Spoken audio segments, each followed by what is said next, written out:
Welcome to the New Books Network.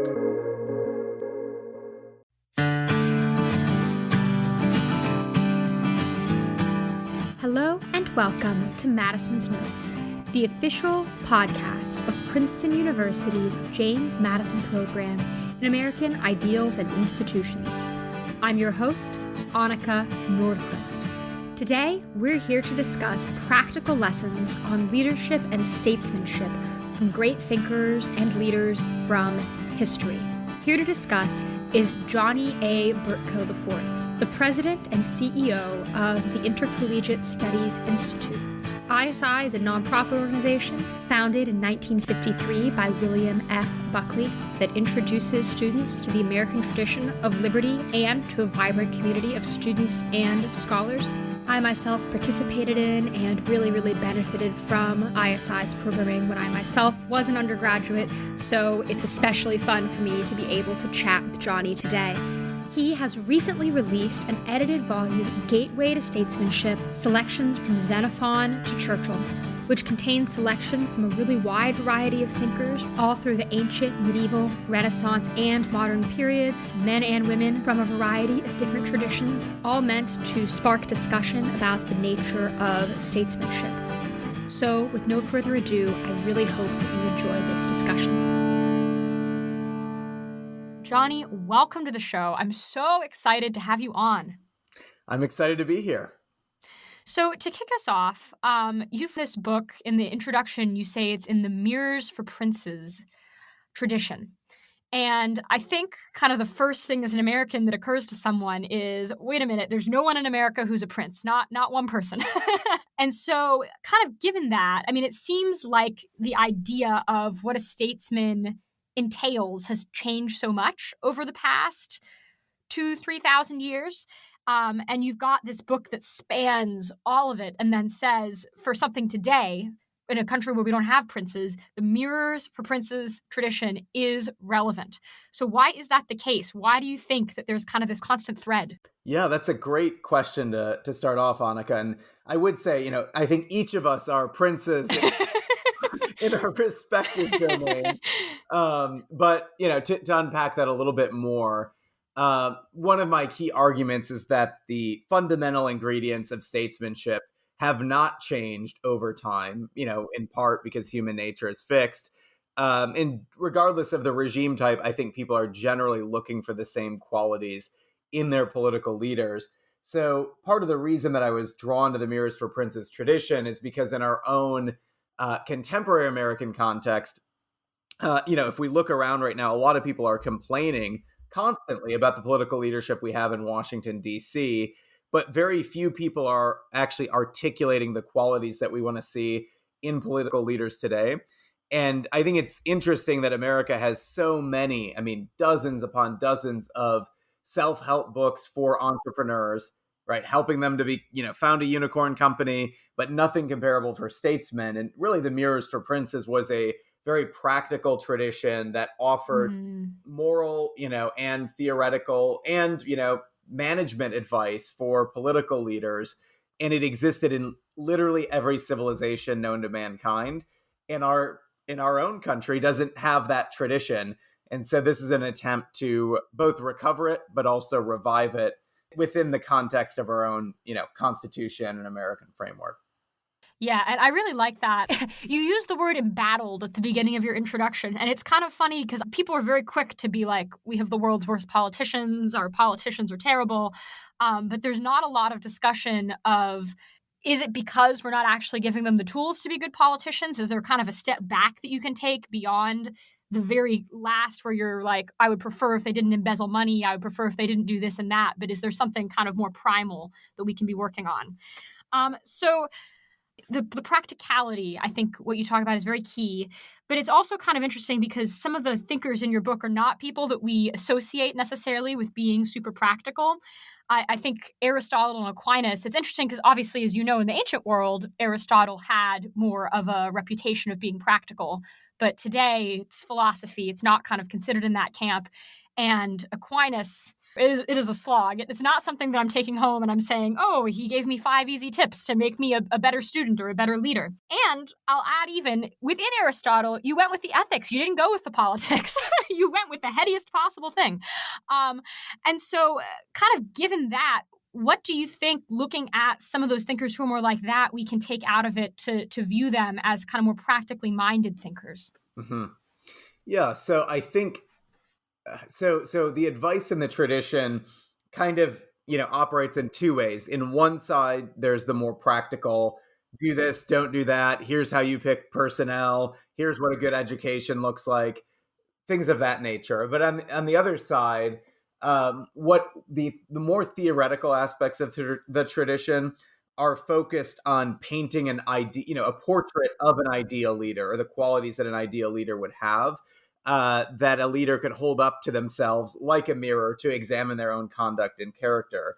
With someone like Aquinas, I think given that there were perhaps less constraints on political leaders in let's say a monarchical or an imperial context. I don't want to say no constraints, because I actually think there are quite a few that we might not think of today. But because there were less constraints, at least by law, part of this tradition was basically, reaching out to a king or queen and saying, hey, if you abandon this God stuff or this virtue stuff, right, you're going to suffer the torments of hell. So it was kind of a way of getting their attention and saying, hey, don't think you're too invincible. Everyone is going to die one day and meet their maker. So you better get your act together. So some of it was designed really to prick the conscience and to kind of elevate them above material concerns. And, I do think Aristotle's ethics is one of those things where even though, some of it might be hard to discern kind of at first glance, there is a lot of great practical advice. How do you be courageous? And it actually helps to understand that most people are, lean towards being too timid and too afraid. And so if you want to hit that golden mean of being courageous as a leader, you're going to need to, aim your arrow a little bit past courage towards rashness.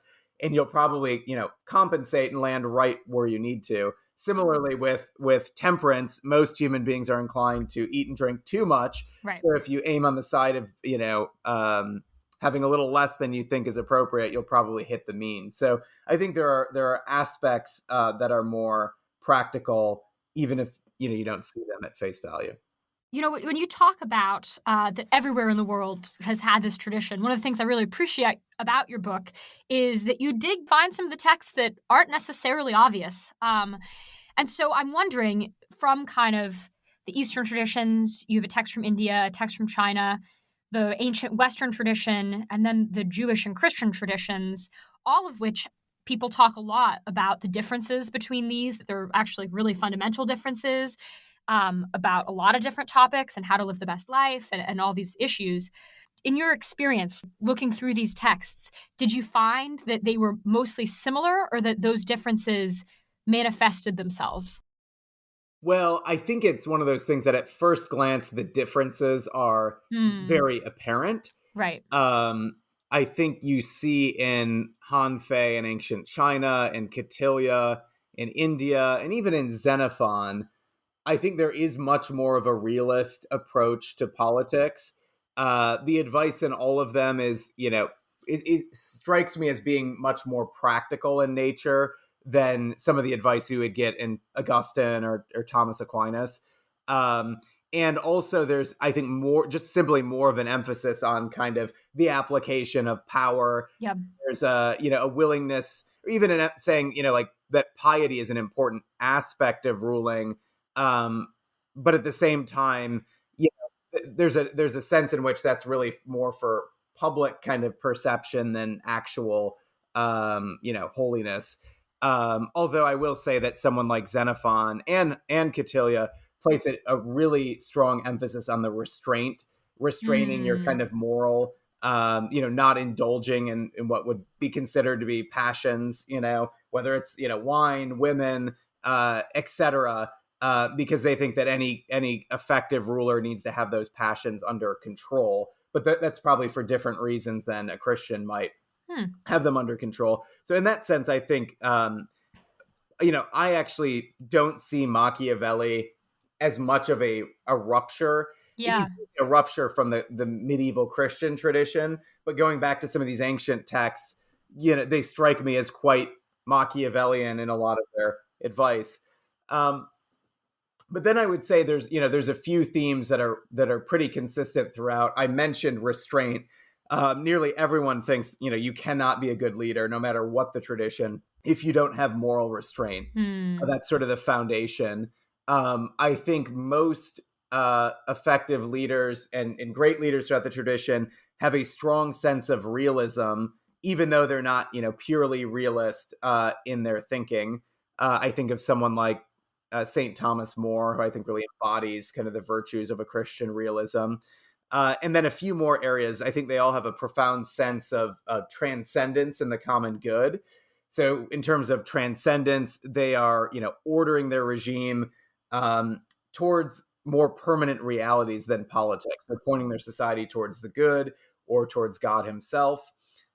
Secondly, the common good. There's a strong sense that, and you see this in Cicero, that a great leader is not primarily motivated by either personal gain or self-interest, nor are they going into politics on behalf of a political faction or a class interest. They really have a vision for the flourishing of the whole regime.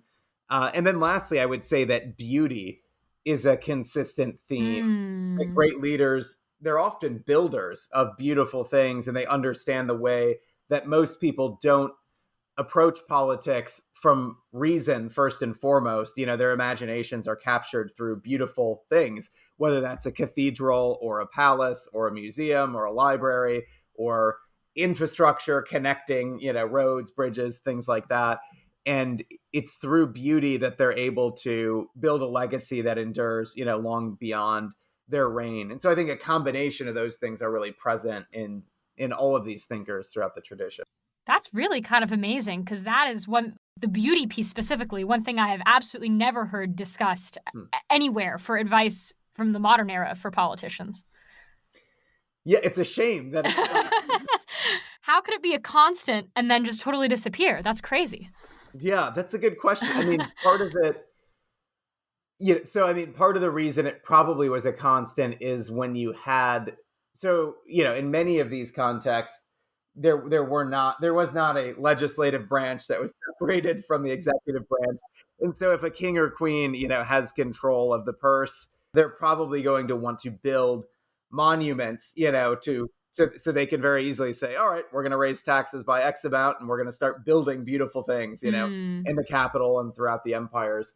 So that might be one reason. I guess one aspect that's interesting, in the American context is, obviously we have some beautiful monuments in Washington, D.C., but so I think a lot of the activity of the statesmen that you would have seen in these more historic contexts actually shifted to the realm of the entrepreneur. Yeah, definitely. And so you see the kind of the if you're thinking about, okay, who are the, quote unquote, like great men in American history, right?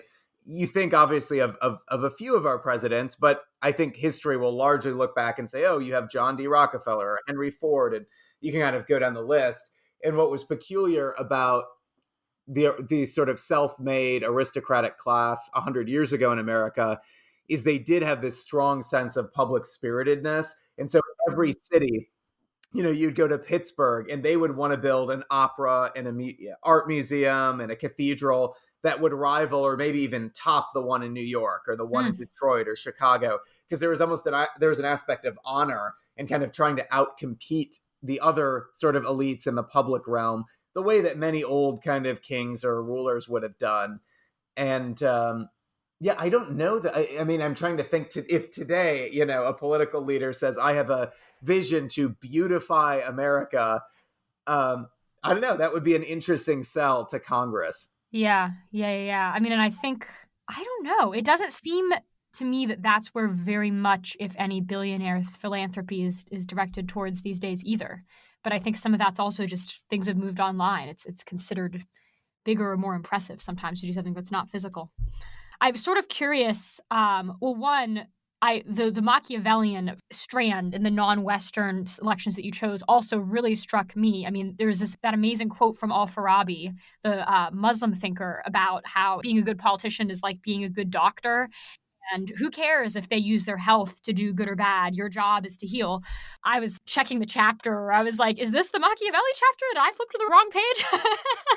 But I have a question actually about the Chinese inclusion, Han Fei. Because you said, when speaking about it in your introduction, that he breaks from the Western tradition in advising that rulers keep a low profile and only appear in public when necessary. That was kind of interesting to me that you considered that very opposite to the Western tradition. Why wouldn't that be good advice in the West? So, and perhaps that comment is more so thinking about statesmen in the West in the last 100 years. So if I think about the statesmen that I included that are more recent, that I essentially added to this tradition to bring it up to the modern day, I focused on, the 20th century, Charles de Gaulle, Winston Churchill, and Teddy Roosevelt. And so I think there's, a couple things. I think with Teddy Roosevelt and Winston Churchill, perhaps I should make the caveat and say I'm specifically thinking in the Anglo-American context. Interesting. Right. Okay. The political leaders, I think you just have to be leading out front, just think of FDR, think of JFK, think of Ronald Reagan, right? Even think of Donald Trump. Like, these are people that are very visible, and their entire lives are almost external. It's hard to even say who are these individuals interpersonal. Like, we don't know what their inner life is like. In some cases they may not have much of an inner life at all. Charles de Gaulle is a little bit different. He was very aloof and never kind of went to the mess hall. He never really liked to be in public around other people. So he kind of had this perhaps maybe a more Eastern view. So if you go back to Han Fei, why is it that you would want this more kind of reserved, low profile? Part of it was to cultivate an aura of mystery. Because in the ancient world, really kings were also considered to be gods, right? This idea of sacral kingship pretty much was ubiquitous in the ancient world, whether you were in ancient China, whether you were in Mesopotamia, or whether you were in sort of, in the Americas. And so if you're having to convince the people that you are also a god or divine in some way, having that aura of mystery and not being too, you're trying to not to humanize yourself too much, or you might kind of stop buying it. But there was another reason too, and you see this in Han Fei, his advice on his ministers, and he basically says that your ministers should never know your own desires or your own policy preferences, which seems kind of crazy. Now you think, okay, you filled your cabinet with people who agree with your policy agenda, but for him, he was dealing with a more permanent bureaucratic class, and he was trying to make them more responsive. And so what he would advise is that, the ministers will essentially come and present their ideas. They'll be asked a question, they'll present their ideas, and then the king will remain impassible and not reveal his thoughts, and then they'll all leave. And then he can decide which course of action to take when he's all alone by himself, because if they know where he's leaning, the ministers will tailor their words to appeal to him and will deploy flattery and things like that. It's a lot harder to do if you don't know what your boss or your king wants from the start. So that's one example. Yeah, it is kind of interesting because there's a mix in your book of people who were in that more bureaucratic advisory role and people who were... Actually, it's kind of interesting. I noticed the first half of the book tended to be people who were not political leaders. And then as we move to the present, you get Washington and Teddy Roosevelt and de Gaulle and people who had very serious actual political impacts on their countries and then happened to also write. Do you think some of the differences in advice come from those different kinds of positions? And do you think also that there's a reason why a lot of what we have from the ancient world are people sort of writing treatises from advisory roles, and what you chose for the modern world were very much people with practical experience? Yeah.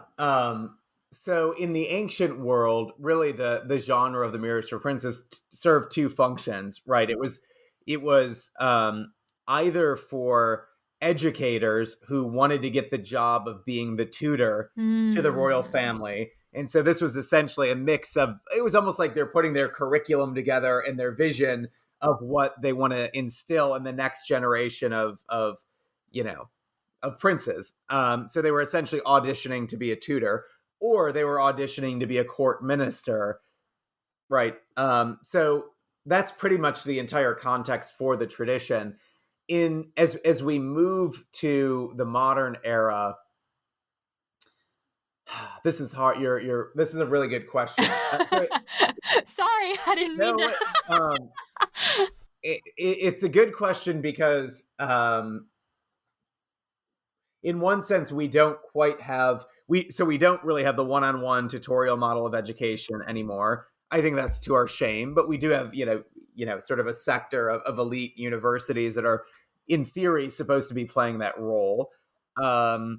So maybe you would find most of those, those tutors, the aspiring tutors for princes and princesses at places like Harvard or Princeton or Stanford or Cambridge these days. Obviously, you had that with kind of the boarding schools. Historically, a lot of American presidents went to these old school, like boarding schools in the Northeast, like Groton or, others. And so they got some of this education instilled in them then. If you think of political advisors, I guess you have people like Henry Kissinger, who are part of what you might describe as kind of a foreign policy bureaucracy or an expert class, and they kind of cycle in and out of administrations. And so in that sense, we still do have, and I think interestingly enough, between administrations, you have kind of two camps. You have the Republican, obviously you have two camps, the Republicans and Democrats, and you have people that kind of cycle in and out as advisors for one team or another. And so interestingly, in between administrations, what do? They land at a think tank, in DC, or at a position at one of the Ivy League schools, and they normally publish a book, and the book often has something to do with like they might be a China expert, and here's their vision of China, and they spend 3 years, in between a presidential administration, really promoting all the ideas in that book and sort of selling it like, hey, whoever's the next president, you should pick me to be your national security advisor. Right. And then they'll advise the campaign. And then if their side is victorious, then they'll kind of get on board. So in that sense, I could have looked for people that had been long-term advisors for different presidents and see if someone like Kissinger or others would have any good advice. But most people, aren't as familiar with those thinkers. And so I just decided to stick with presidents. Well, I guess looking at the ancient world, for example, one of the examples that I was kind of chewing on as I was reading it is how different would our vision of Greek statesmanship look if instead of Aristotle's politics, we had the letters of Alexander the Great or something like that. But which is a sort of very extreme example because it can be kind of hard to draw the line between what Aristotle said and what Alexander did. They seem kind of like extremes in a lot of ways. But another interesting one might be Cicero versus Augustus, because we do have, for instance, like the deeds of divine Augustus. If that had been the text, it would present a pretty different picture of politics than Cicero. But Augustus also loved Cicero, even though he essentially killed him. But that's really, this is great. So I did not include the deeds of the quote unquote divine Augustus. Right. Well, I can see why, but just as a thought experiment. Right. I did actually. Then after Cicero, I did include selections from Eusebius's The Life of Constantine. Right. Which in many respects could be considered a Christian Augustus. He could be. And so that sort of, part of and I think there are definitely practical things to learn. It is one of those things where obviously Cicero was Yeah, there's a lot to explore, and Cicero arguably has the most famous. On Duties could be considered to be the most famous of the Mirrors for Princes books in terms of its legacy lasted millennium. Thomas More is said to have never left the house without a copy of it in his breast pocket. It was presented to numerous kings and queens, shaped the early church fathers, but in some sense, Cicero lost. Right. The Roman Republic was never restored. Like, that was the whole point of this book, was to revive Roman republicanism for a different age. And the legacy of Caesar Augustus was a profound one. And so, yeah, and I think, if you, I guess, go back a little farther, you mentioned Alexander the Great. From what I've gathered and heard, Alexander was actually quite inspired by Cyrus the Great and by Xenophon's portrait of Cyrus. Oh, interesting. And for him, that was a major inspiration for conquering, eastward.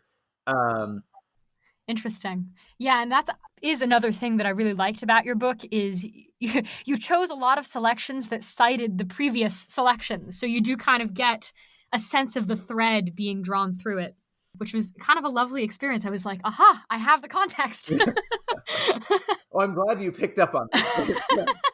It was intentional, but I hope it's intentional on the reader's side too. Yeah. Looking a little bit at the biblical examples that you selected, I was kind of struck. If we talk about examples to emulate, examples not to emulate, Judith and Holofernes. In the introduction, you're like, well, there are really three things I could have picked. I could have done Esther, I could have done Daniel, and then I could have done Judith, who, in your words, seduces and beheads. And that's the one that you went with among the three. So why? It's a great question. And I should add that my wife's patron saint is Judith. Okay. So Okay. Bold choice there. What I love about Judith, and for those of you who are not familiar with the story, basically Israel is besieged by the Assyrians. She is a very beautiful, but also a very pious widow. She decides, after praying on it, that she kind of deceives the Jewish leaders a little, the priests a little bit, and said, she tells them part of her plan, but I don't think the fullness of it. And she slips essentially behind enemy lines. She seduces the Assyrian general Holofernes. She gets him drunk in his tent. And she prays for the Lord's deliverance before she does this, because obviously, seducing and getting a general drunk is pretty risky business. And thankfully, he drinks too much, passes out. She cuts his head off and, returns, and the Jews are victorious, ultimately. The thing that I love about this is because what I'm really trying to do is to move politics, especially for conservatives, out of the realm of theory and into the realm of action. Yeah. And I think there's a temptation to say, okay, everything in Machiavelli, there are a lot of evil pieces of advice in Machiavelli, but there's a temptation to say sort of Machiavellian approach is all evil. And therefore, all we need to do is have a good or moral person in political office, and therefore all the right policy and all the right management and administration will follow. And I really just don't think that's true. I think it's, you obviously, being good might be a prerequisite for being a great ruler, but it's not sufficient. And so I'm trying to look at examples of people who did really courageous things, even things that might have seemed, incredibly daring and even risky, and were willing to be both kind of faithful in their own religious traditions and to their moral compass, but really put themselves out there. And I think Judith really did that in an extreme way, but one in which she was ultimately victorious, right?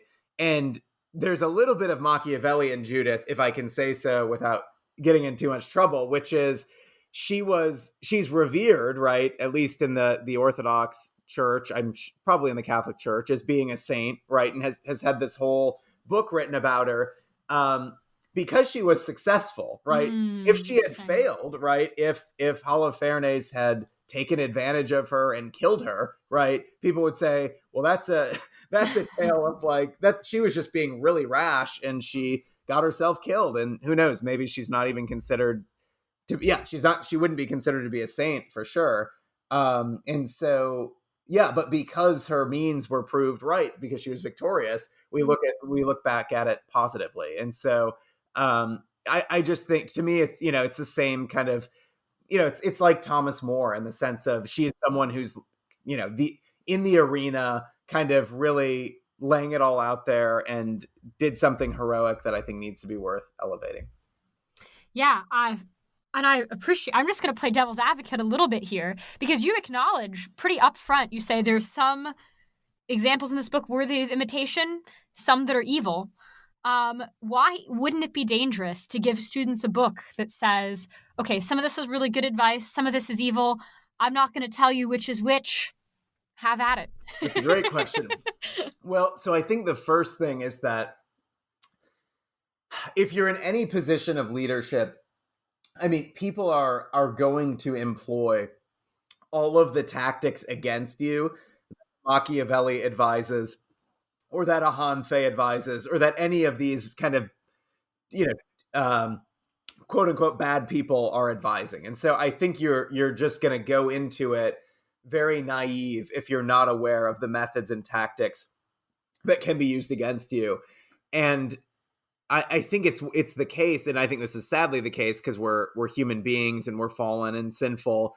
But it is 100% true that whether you're talking about the church and church governance, or whether you're talking about the conservative movement, or whether you're talking about Republican politics, like, the cause can be as noble as possible, but the reality is that human beings are fallen, and every single thing that people will do bad things and come after you in every way possible, even if you're in a worthy context or setting. And I think it's just far better for people to be aware of what could be used against you, instead of being ignorant of it and learn their lesson a hard way.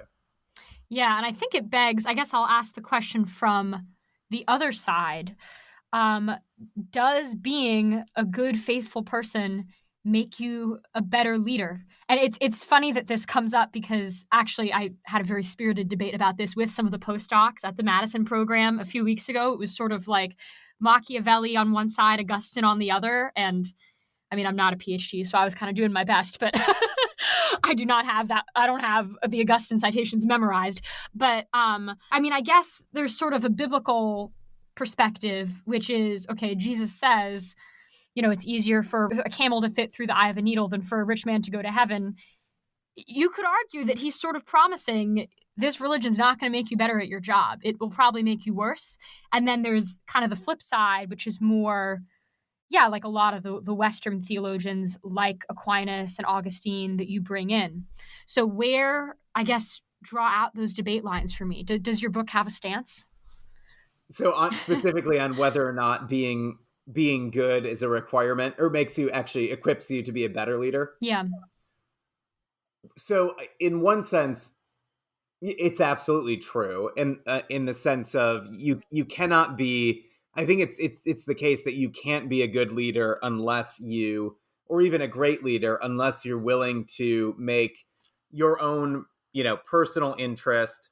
It's not that there's times when your personal interest doesn't align with the common good, but I think you have to be consciously subjecting your personal interest in the interest of your own particular faction, right, or class, to the common good. And someone can only do that if they have, a clear sense of the moral ends that they're pursuing in politics. Similarly, with the restraint piece of advice, this is something, again, it's in Machiavelli, it's in Catilia, it's in Aristotle, it's in Thomas Aquinas. Like, there is no realm in which you can be a good political leader without having moral restraint, in a way that I think is actually true. If you just translate that to sports or to brain surgery, right? Like, to be a professional athlete requires disciplining your body in very strong ways. Similarly, being a great brain surgeon requires decades of study and apprenticeship, whatever. So in one sense, the moral qualities are absolutely necessary for being a good leader. But I would say that there are moral scruples that I would say, it depends what you mean by good. I think lots of people I think there are ways that, so, I mean, you could give historic examples like Justinian.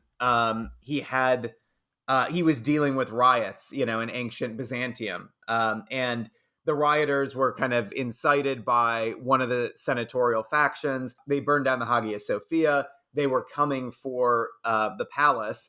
And even some of the soldiers that were part of the palace guard were likely on the side of the rioters.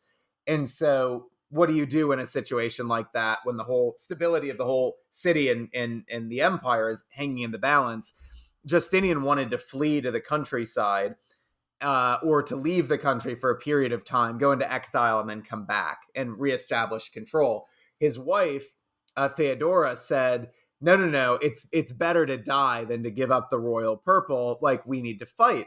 And so he took her advice. He led 30,000 people into the hippodrome, and he had them all slaughtered, right? And he put down the riots by killing 30,000 people. And then he rebuilt the Hagia Sophia. It restored order, and that was the end of it, right? Even in a situation like that, he killed 30,000 people, right? Right. If you're thinking about the fate of your soul, that's a lot of blood that's on your hands, And so and obviously you can give a million different hypothetical scenarios. Like if it were one, I feel like if you were to ask people today, most people would be uncomfortable with an action like that. Right.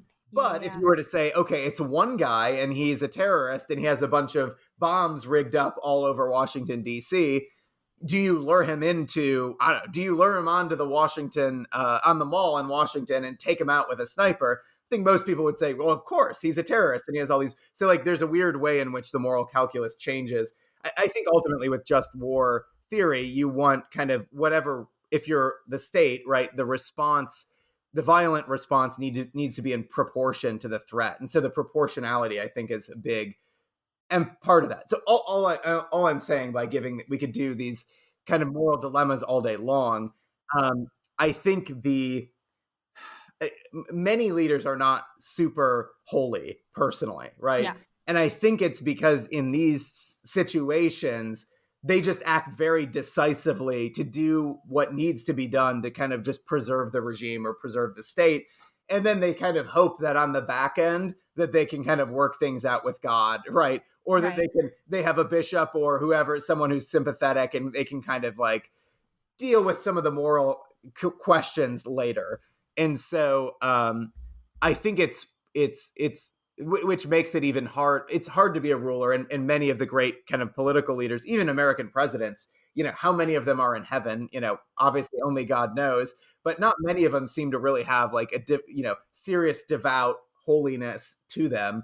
And I think that's just because of the profession often demands that people make a lot of these decisions that are in very gray moral territory. And unless you're very sensitive to the health of your soul, you can get corroded by making those choices. I'm sorry, because I know that was a really hard question, and I'm going to ask another one that's a little bit edgy. But so now there are kind of been a couple of strong women that have come up over the course of our conversation. Judith, who for instance, in my AP Art History class in high school, is like feminist icon. Judith cut off the man's head, did the whole thing. And Justinian and Theodora, another great example. In your book, you bring up Christine de Pizan, which is, I think, interesting because you are conservative, and, tossing in a female voice is not something that all conservatives would necessarily do. Do you think that there is a link between statesmanship and masculinity?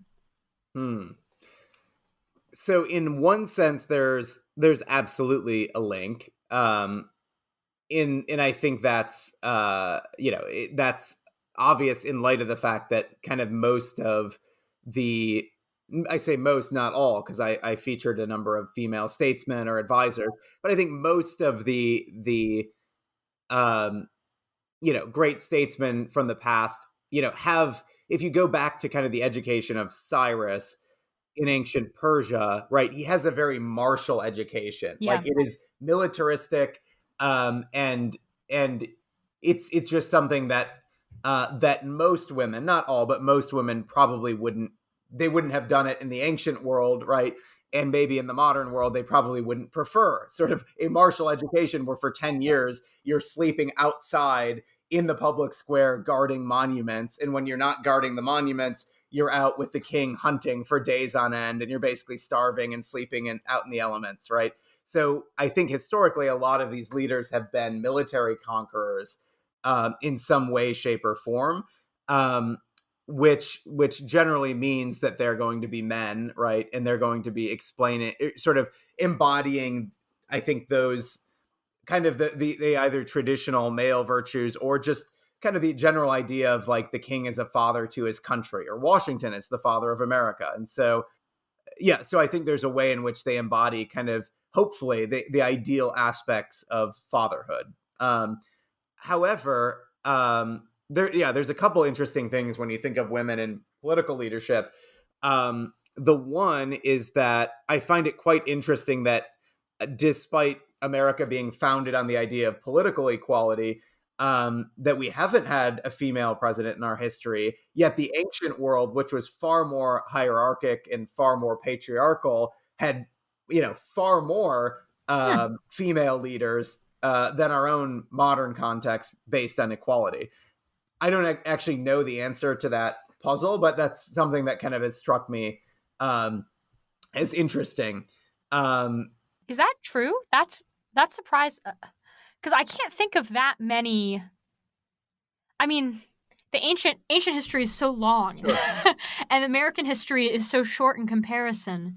Well, it doesn't seem like there have been that many. Maybe it is unfair to do that, because you're comparing all of, if you were to give us another 1,000 years, we probably would have some female presidents. But I guess the point is, when we're thinking of great, female statesmen, we're mostly thinking of certainly more of a monarchical context, right? Queen Elizabeth, the first and the second, Queen Victoria, Catherine the Great, Theodora, Judith, Esther, etc. And the second thing I would say is that there's an interesting quality that I have found in female political leadership, which is cunning. So it strikes me, and this is true. I don't know if any of your listeners would have watched Game of Thrones, or if that kind of brings shame on me to mention that I'm a fan of Game of Thrones. But you do see like the female characters in Game of Thrones, like how they survive, how they make it, how they exert their influence is by being cunning, and hopefully using that kind of craftiness for the proper end. So there's even kind of almost an element of deception. This is certainly the case with Judith. That was the case with Esther. You see this in some of the other kind of great female leaders. And I think that is often because they're often not conquerors who are leading armies, right? They have to use other skills to kind of to make their influence have an impact. And so they're very adept. They're very crafty in how they kind of deploy their means to achieve their ends. And so, maybe, I don't know, maybe there's something about the Machiavellian tradition is really one for the female political influencers and leaders. That's very interesting. So kind of to start to close us out here as we're headed towards time, you sort of said at the beginning of this conversation, we're all a prince in our way, and you head ISI, which is a student-based organization, really. So most students are not president of the United States. Technically, none of them are, actually. But there are a lot of kind of applications for leadership in smaller contexts that I think students are pretty regularly confronted with. So if you kind of had to summarize, based on this book, for people in that demographic, for people who are students, what are some of the biggest takeaways about how to take these leaders and advisors from the distant past and totally different societies and say, when I'm doing something, when I'm leading a club, when I'm trying to be a leader in the classroom, when I'm trying to start a career in which I'm going to have some kind of leadership role, what are the takeaways? Sure, that's a great question. And I actually just got back from an ISI student seminar in Dallas where we spent 3 days reading through this book with students and trying to make it a little bit more concrete for them. So then I guess I'll ask, what did they like? That's maybe the better question. Yeah, that's a good question. They liked it. They really liked Xenophon and Cyrus. That was like, it kept coming back to Xenophon. They liked Charles de Gaulle as well. So a few pieces of practical advice. Cicero is actually great for practical advice. So one of Cicero's points is that we must work harder at the things that we are better suited at and better suited for. So this is basically the idea, which I think is a little counterintuitive, that you should actually spend more time focusing on your strengths than on your weaknesses. So if you have an extra hour a day, devote that to doing something that you're excellent at instead of trying to improve in an area that you're not as well suited for. Because when you invest your time in your strengths, you're going to see exponential growth. But when you invest time trying to improve weaknesses, you're going to see only marginal growth. And so, that's probably even decent advice for like beating, a sin or a vice in your life, right? Instead of just trying with all of your will to like resist the vice, it's probably better advice to focus on some aspect of piety that you're better at and kind of really lean into that. And by doing so, you may not even find yourself being drawn to that vice. And so I think that's just, if you're in terms of picking a major, in terms of starting out in your career, you might get a job where you have to do a lot of things and some of them you're not going to be good at.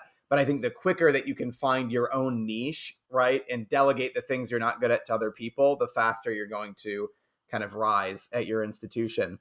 Another piece of advice, and it's a kind of a cliche, but Cicero says that the shortcut to greatness is to start acting like the person that you want to become. So it's really almost a fake it till you make it sort of approach, wherein, if you start pretending to be the type of person you want to be, pretty soon, actually, you'll convince other people that you are that person.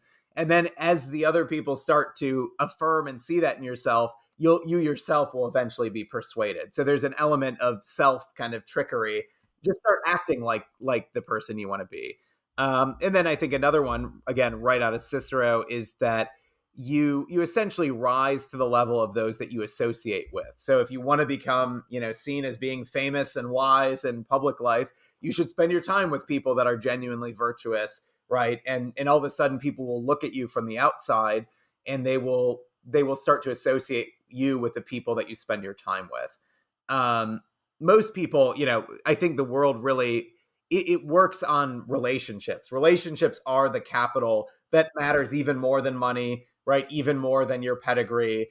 And if you have the right people that are going to bat for you, every door will be open that you can imagine, and if you don't have people in your corner, if you're trying to go it alone, or if you have the wrong people in your corner, you're not going to get anywhere. And so it strikes me that the people who are most connected are the ones that most get ahead. I think there's a way that you can do all of these things still within the context of sort of a, ambition that's kind of operating within a Christian or otherwise religious context. Well, Johnny, this has been amazing. I promise I did read the book, but I still learned so much listening to you. You're an absolute fount of wisdom. So the book will be linked in the show notes for the listeners. Please do check it out. Thank you so much, Annika. That was a lot of fun. And good questions, too. Those are some tough ones, but I appreciate it. Well, there you have it, Madisonians. Johnny Burtka IV on his new edited collection, Gateway to Statesmanship. It's linked in the show notes. You should absolutely go check it out. As always, if you enjoyed this episode, please do leave us a rating or review. We really, really appreciate it. You can also find out more about us at the Madison program and what we do here on Princeton's campus at jmp.princeton.edu. There you can find all of our previous podcasts, also the recordings of all of our previous lectures here at Princeton and our schedule of upcoming events, and you can sign up for our mailing list. You can also find us on social media, on Twitter at Madison Program, as well as on Instagram and Facebook. As always, thank you so much for tuning in, and I can't wait to see you next week here on Madison's Notes.